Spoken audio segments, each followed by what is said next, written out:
Book 3rd chapter எடுத்துக்காட்டு 7.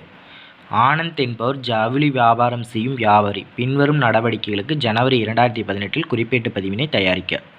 So ஜனவரி 1 வியாபாரம் தொடங்க ரொக்கமிட்டது. அப்போது ஃபஸ்ட் என்ட்ரி எப்பவும் போல் ரொக்க கணக்கு பற்று. யார் தொழில் தொடங்குறாங்க? ஆனந்த் முதல் கணக்கு வரவு. ஸோ ரெண்டாவது என்ட்ரி எக்ஸ் நிறுவனத்திடமிருந்து கடனுக்கு சரக்கு வாங்கியது. அப்போது சரக்கு அப்படின்றது கொள்முதலா.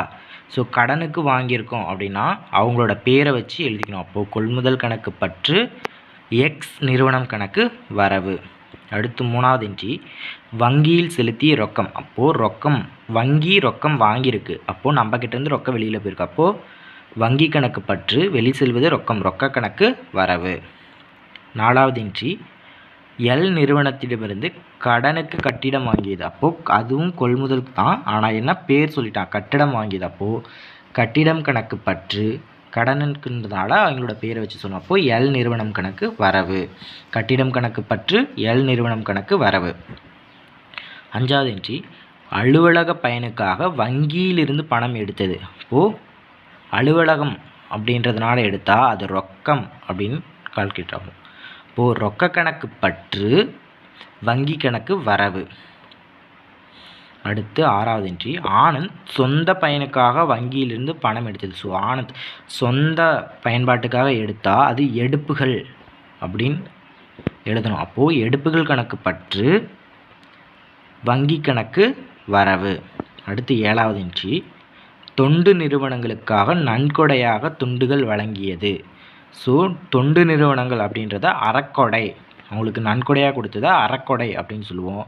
அப்போது அவங்க தான் வாங்கியிருக்காங்க. அப்போது அவங்களுக்கு அறக்கொடை கணக்கு பற்று.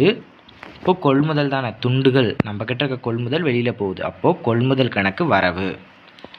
ஸோ அடுத்து எட்டாவது என்ட்ரி ஆனந்த் தமது சொந்த பயன்பாட்டிற்காக சட்டைகளை எடுத்துக்கொண்டார். அப்போது இதுவும் எடுப்புகள் தான், சொந்த பயன்பாடு அப்படின்னால எடுப்புகள். அப்போது எடுப்புகள் கணக்கு பற்று சட்டை அப்படின்றது ஒரு பொருள். அப்போது கொள்முதல் பண்ணி வச்சிருந்து வெளியில் போகுது. அப்போது கொள்முதல் கணக்கு வரவு.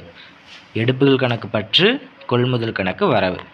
அடுத்து ஒன்பதாவது என்ட்ரி மாதிரிகளாக வழங்கிய சேலைகளின் மதிப்பு.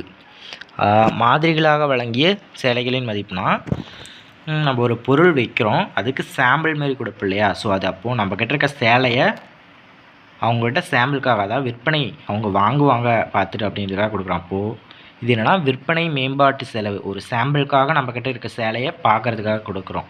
அப்போது விற்பனையை அதிகப்படுத்துவதற்கான ஒரு வழிமுறை. அப்போது விற்பனை மேம்பாட்டு செலவு பற்று கொள்முதல் கணக்கு வரவு. அடுத்து 10 சரக்குகள் மேசை விரிப்புகள். அதாவது சரக்கு மேசை விரிப்பு அலுவலக பயன்பாட்டிற்காக எடுத்துக்கொள்ளப்பட்டவை. அலுவலகம் அப்படின்னாலே அவங்க பேர் கொடுத்துட்டாங்க சரக்குகள் அப்படின்ற மாதிரி. அப்போது அலுவலக பயன்பாடுன்னு சொன்னால் அலுவலக செலவுகள். இதுன்னா மேசை விரிப்புகள் அப்படின்றதுனால இது அலுவலக செலவுகள் கணக்கு பற்று சரக்குகள் தானே எடுத்திருக்காங்க. அப்போது அது கொள்முதல். அப்போது கொள்முதல் கணக்கு வரவு.